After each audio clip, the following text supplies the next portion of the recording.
So here's an example. Let's say you were writing this post, 7 tips for running your first marathon.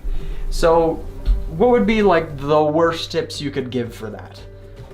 They're these, right? Like, drink water. Oh, really? You need to drink water running a marathon, or stretch, pace yourself, train ahead of time. But so obvious, so often when I look at blog posts from newer bloggers, that's the kind of stuff they give. The reason it's a problem is everyone who knew that before they read your blog post, and so they won't find much value there.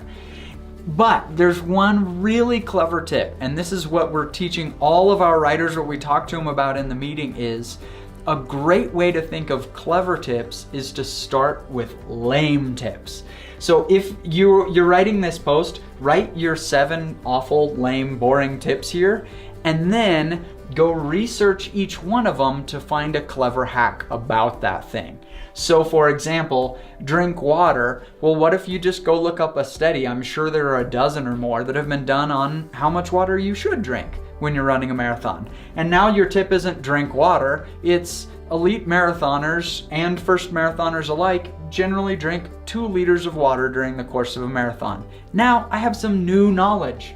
Stretch. Okay, what if you go and find out what the most common injuries are among people running their first marathon, and then you find a simple stretch that would help with that. That's easy.